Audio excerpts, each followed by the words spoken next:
Welcome back दोस्तों। आज मैं एक्सप्लेन करने जा रही हूँ स्कूल के बच्चों की कहानी जो ज़ॉम्बी के अटैक से खुद को बचाने की कोशिश करते हैं। फर्स्ट एपिसोड की शुरुआत होती है और हमें स्कूल के बच्चों का एक ग्रुप दिखाया जाता है जहाँ पर जिनसू नाम का स्टूडेंट है जिसे बाकी सारे बच्चे घेर कर मार रहे हैं क्योंकि जिनसू ने उन बच्चों की कंप्लेन टीचर से की थी। हम देखते हैं कि जिनसू के अंदर कुछ चेंजमेंट आने लगता है, जैसे कि वो एक मॉन्स्टर में बदल रहा हो। वो भी दूसरे स्टूडेंट से लड़ने लगता है। उसे ठीक से दिख नहीं रहा था, इसलिए वो बिल्डिंग से नीचे गिर जाता है। बाकी बच्चे डरकर भाग जाते हैं। उनमें से एक स्टूडेंट जिनसू को हॉस्पिटल पहुंचा देता है। सीन हॉस्पिटल में शिफ्ट होता है। जिनसू के पापा उससे मिलने आए हैं जिनका नाम मिस्टर ली था। वो अपने बेटे से बात कर रहे थे। तभी जिनसू फिर से ज़ॉम्बी में चेंज होने लगता है। मिस्टर ली अपने हाथ में एक बुक लेते हैं जो शायद बाइबल थी।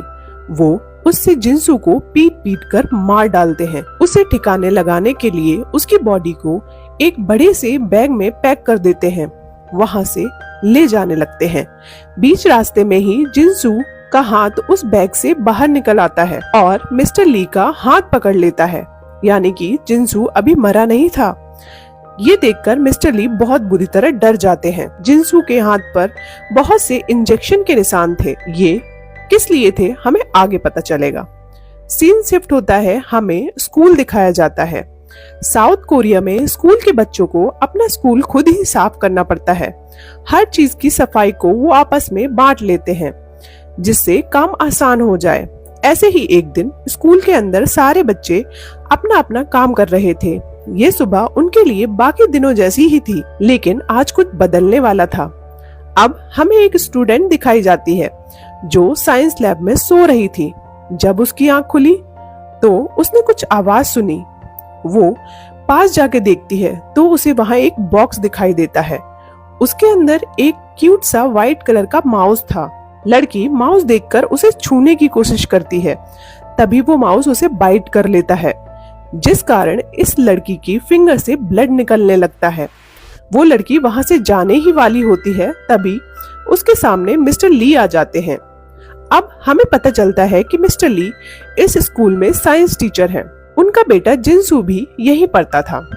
वो लड़की वहां से जाने लगती है।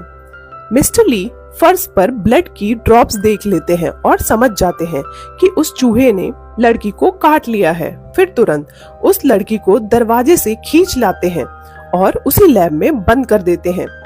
सीन शिफ्ट होता है। हमें एक लड़का दिखाया जाता है जिसका नाम शान होता है। वो एक लड़की से बात कर रहा है जिसका नाम ओंजो है। शान और ओंजो बचपन से ही दोस्त हैं। अब ओंजो अपने दोस्तों को अपनी ही मॉम के रेस्टोरेंट में खाना खाने के लिए इनवाइट करती है। शाम को सारे फ्रेंड्स मिलकर रेस्टोरेंट पहुंच जाते हैं। सभी खाना खाने लगते हैं, आपस में बातें भी करते हैं। उनमें से एक लड़की कहती है, जब से साइंस टीचर का बेटा गया है उन्हें पता नहीं क्या हो गया है, अजीब सी हरकतें करने लगे हैं।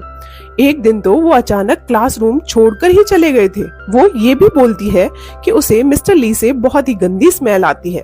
कुछ देर में सब अपना अपना खाना फिनिश कर लेते हैं और वहाँ से जाने लगते हैं। ओंजो शान से कुछ पूछती है तो शान उसे कुछ देर तक देखता ही रह जाता है। हमें पता चलता है कि शान ओंजो को बहुत पसंद करता है। सीन फिर से स्कूल में शिफ्ट होता है जहाँ वो लड़की अभी भी साइंस लैब में बंधी हुई है। मिस्टर ली उसके साथ ऐसा क्यों कर रहे हैं ये हमें कल स्कूल खुलने पर ही पता चलेगा। सुबह हो जाती है। हम ओंजो और उसके पापा को देखते हैं। ओंजो के पापा ओंजो को समझा रहे हैं कि उसके मार्क्स कम आए हैं, उसे थोड़ी मेहनत और करने की जरूरत है।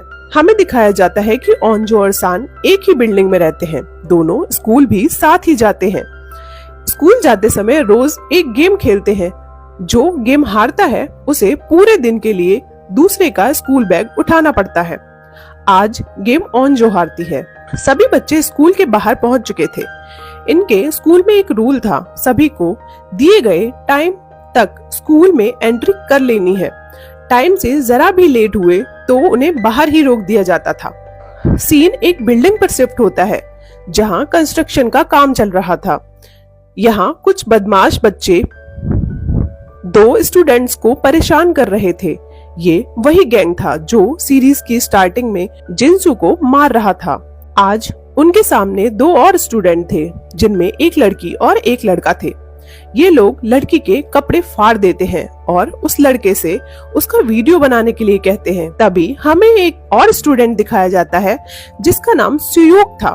वो गैंग के पास आकर उन्हें ये गलत काम करने से रोकता है, फिर अपने साथ लड़की और लड़के को ले जाने लगता है। लेकिन लड़की कहती है, अगर तुम आज मुझे इन लोगों से बचा भी लोगे तो आज के बाद ये लोग मुझे हमेशा ही परेशान करेंगे। हमें पता चलता है कि सुयोक भी पहले इस गैंग का मेंबर था, लेकिन अब वो बदल गया है।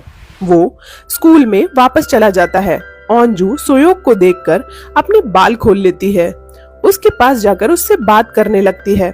साफ साफ दिख रहा था कि अंजू सुयोक को पसंद करती है। सीन क्लासरूम में शिफ्ट होता है जहां सारे स्टूडेंट आ चुके हैं। अब टीचर आती है और सब बच्चों का फोन कलेक्ट करती है। क्लास स्टार्ट करने से पहले क्लास टीचर उस लड़की के बारे में पूछती है जिसे मिस्टर ली ने साइंस लैब में पकड़ रखा हुआ है। बच्चे बोलते हैं, हमने उसे आखिरी बार साइंस लैब में देखा था, उसके बाद वो हमें कहीं नहीं दिखी। इस वजह से क्लास टीचर मिस्टर ली से मिलने लैब जाती है। वो ली से उस लड़की के बारे में पूछती है। मिस्टर ली बड़ी ही सफाई से झूठ बोल देते हैं कि वो कल स्कूल नहीं आए थे, इसलिए इस बारे में उन्हें कुछ नहीं पता। तभी लैब के अंदर से कुछ आवाजें आने लगती हैं। मिस्टर ली बताते हैं, मैंने एक्सपेरिमेंट करने के लिए वहाँ एक चूहे को रखा हुआ है। टीचर इसे सच मानकर वहाँ से चली जाती है। उनके जाते ही मिस्टर ली लैब के अंदर जाते हैं। वो एक वीडियो बनाना स्टार्ट करते हैं, जैसे कि वो एक डॉक्यूमेंट्री बना रहे हो। वो कहते हैं, मैंने एक लड़की को पकड़ रखा है क्योंकि इसे मेरे एक्सपेरिमेंट वाले चूहे ने काट लिया है। लड़की की हालत अब ज्यादा खराब होती जा रही थी। उसे कंट्रोल करने के लिए मिस्टर ली उस लड़की को एक इंजेक्शन लगाते हैं, जिससे वो लड़की अपने पुराने रूप में वापस आने लगती है। वो मिस्टर ली से रिक्वेस्ट करती है, मुझे मत मारो, प्लीज मुझे छोड़ दो। पर मिस्टर ली उससे कहते हैं, मेरे पास कोई और रास्ता नहीं है। दूसरी तरफ क्लासरूम दिखाया जाता है जहाँ साइंस टीचर स्टडी कराने के लिए आए थे। उस बुरे गैंग का लड़का लड़की को अभी भी परेशान कर रहा था। लड़की रोए जा रही थी, पर मिस्टर ली चुपचाप पढ़ा रहे थे, जैसे उन्हें कोई फर्क ही नहीं पड़ता, क्योंकि उनके बेटे के लिए भी इस गैंग के खिलाफ किसी ने भी स्टैंड नहीं लिया था। दूसरी तरफ लैब में बंधी लड़की अब पूरी तरह से ज़ॉम्बी में बदल जाती है। अब वो बहुत पावरफुल हो गई थी, इसलिए अपने हाथ भी खोल लेती है। हमें एक और क्लास दिखाई जाती है जहां वही टीचर जो मिस्टर ली से लैब में मिलने गई थी बच्चों को पढ़ा रही थी। तभी वहां वो ज़ॉम्बी लड़की क्लास में पहुंच जाती है। अब टीचर उसके पास जाकर देखती है तो उसकी हालत बहुत ही खराब हो चुकी थी। लड़की बताती है, उसे मिस्टर ली ने पकड़ रखा था, फिर बहुत से इंजेक्शन भी दिए, शायद उन्होंने कुछ एक्सपेरिमेंट किए होंगे। क्लास में सुयोक उसे उठाकर स्कूल के मेडिसिन रूम में ले जाता है। अंजू भी उसके साथ जाती है। स्कूल की डॉक्टर उस लड़की को काबू नहीं कर पा रही थी, इसलिए हॉस्पिटल फोन करके इमरजेंसी एम्बुलेंस बुला लेती है। क्लास में सारे बच्चे मिस्टर ली के बारे में बातें कर रहे हैं कि वो अपने बेटे का बदला ले रहे हैं, क्योंकि वो लड़की जिसे मिस्टर ली ने पकड़ रखा था उसी बुरे गैंग का एक हिस्सा थी। अब स्कूल में एम्बुलेंस आ जाती है। उस लड़की को एम्बुलेंस में भेज दिया जाता है जो अंजू के पापा ड्राइव कर रहे थे, यानी अंजू के पापा हॉस्पिटल में काम करते हैं। टीचर स्कूल की डॉक्टर से पूछती है, आप ठीक तो हैं? उस लड़की ने आप पर हमला कर दिया था। डॉक्टर बोलती है, हाँ मैं ठीक हूँ। अब सुयोग और अंजू क्लासरूम में वापस जाने लगते हैं। तभी अंजू अपनी फीलिंग सुयोग को बता देती है और अपना बैच उसे देती है, जिसका मतलब है कि वो सुयोग को प्रपोज कर रही है। तभी सुयोग कहता है, तुम तो सान के साथ हो ना? अंजू उसे बताती है, वो सिर्फ मेरा अच्छा दोस्त है, लेकिन मैं उसे पसंद नहीं करती। सीन शिफ्ट होता है मिस्टर ली पर, जो लैब में देखते हैं कि वो लड़की भाग चुकी है। अब वो परेशान होकर उसे ढूंढने के लिए भागते हैं। तभी सारे टीचर वहां आ जाते हैं। फिर वो सब मिस्टर ली को पकड़कर प्रिंसिपल ऑफिस ले जाते हैं। वहां मिस्टर ली उन लोगों को बहुत समझाने की कोशिश करते हैं कि उस लड़की को हॉस्पिटल ले जाना खतरे से खाली नहीं है, उसे वापस यहाँ लेकर आओ। लेकिन प्रिंसिपल उनकी बात नहीं सुनता।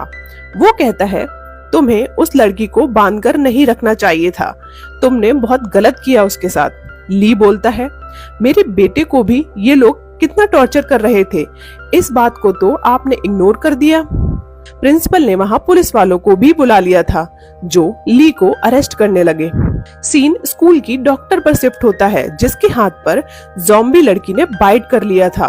वो कुछ समझ पाती उससे पहले देखते ही देखते वो भी ज़ॉम्बी बन जाती है, यानी चूहे का वायरस उस लड़की में गया फिर डॉक्टर में। इसलिए मिस्टर ली ने उस लड़की को पकड़ कर रखा था ताकि वायरस फैले नहीं। दूसरी तरफ स्कूल का लंच टाइम शुरू हो जाता है। सारे बच्चे कैंटीन की तरफ आने लगे। वहां ओंजू अपनी फ्रेंड को बता देती है कि उसने सुयोग को प्रपोज किया है। दूसरी तरफ सुयोग को दिखाते हैं जो क्लास प्रेसिडेंट को पसंद करता है, उससे बात करने की कोशिश कर रहा था, लेकिन क्लास प्रेसिडेंट कहती है कि तुम्हें पता है ना कि मैं क्लास प्रेसिडेंट क्यों बनी हूँ? क्योंकि मेरी मॉम ने स्कूल को बहुत बड़ा डोनेशन दिया है, इसलिए कोई मेरी रिस्पेक्ट नहीं करता। मुझे अपने आप को प्रूफ करना है और स्टडी पर फोकस करना है। नेक्स्ट सीन में उस गैंग के बच्चों को दिखाया जाता है जो अचानक से उस डॉक्टर को देखते हैं। उन्हें अजीब हरकतें करता देख उनका वीडियो बनाने लगते हैं। अब वो ज़ॉम्बी बन चुकी थी, इसलिए सीधी भागती हुई आती है और एक स्टूडेंट के फेस को खाकर नोच लेती है। सब डॉक्टर का फेस देखते हैं तो बहुत बुरी तरह डर जाते हैं, फिर इधर उधर भागने लग जाते हैं। डॉक्टर ने जिस स्टूडेंट को काटा था अब वो भी ज़ॉम्बी में बदल जाता है। अब वो बाकी स्टूडेंट को भी बाइट करने के लिए उनकी तरफ दौड़ता है। सीन स्कूल की छत पर शिफ्ट होता है जहां वो लड़की छत से कूदने वाली थी जिसका न्यूड वीडियो बनाया गया था। तब उसके साथ जो लड़का था वही यहाँ पे आता है और उससे बोलता है कि तुम प्लीज मत कूदो। लड़की बोलती है हम दोनों वैसे भी पूरी लाइफ लूजर का टैग लेकर चलने वाले हैं, इससे अच्छा तो मैं मर ही जाऊं। दूसरी तरफ सुयोग और क्लास प्रेसिडेंट के पीछे भी एक ज़ॉम्बी पड़ जाता है, इसलिए वो दोनों भी भागने लगते हैं। कैंटीन में अब तक कोई ज़ॉम्बी पहुंचा नहीं था। सब बच्चे आराम से अपना लंच फिनिश कर रहे होते हैं। उन्हें नहीं पता था कि खतरा उनकी तरफ भागता हुआ चला आ रहा था। वहाँ ओंजो की फ्रेंड उससे कहती है तुम सान की हेल्प ले सकती हो क्योंकि वो सुयोग का अच्छा दोस्त है। ओंजो सान के पास जाकर उसे बता देती है कि वो सुयोग को पसंद करती है। ये सुनकर शान को बहुत बुरा लगता है, वो मदद करने से मना कर देता है। तभी अचानक वहाँ बहुत सारे बच्चे भागते हुए कैंटीन में आने की कोशिश करने लगते हैं। वो सब ज़ॉम्बी से बचकर भाग रहे थे। अपनी जान बचाने के लिए कैंटीन की वॉल तोड़कर अंदर घुस आते हैं। उनके पीछे बहुत से ज़ॉम्बी आ रहे हैं। वो बाकी बच्चों को बाइट करने लगते हैं। अब उस स्टूडेंट को दिखाया जाता है जिसे डॉक्टर ने बाइट किया था। वो ओंजो के ठीक सामने खड़ा था। अब भागकर ओंजो की तरफ आता है, उसके ऊपर चढ़कर बस उसे बाइट करने ही वाला था। तभी ये एपिसोड यही खत्म हो जाता है। अब आगे की कहानी में क्या होगा जानने के लिए बने रहिए मेरे साथ। मिलते हैं नेक्स्ट वीडियो में, तब तक के लिए good bye and take care.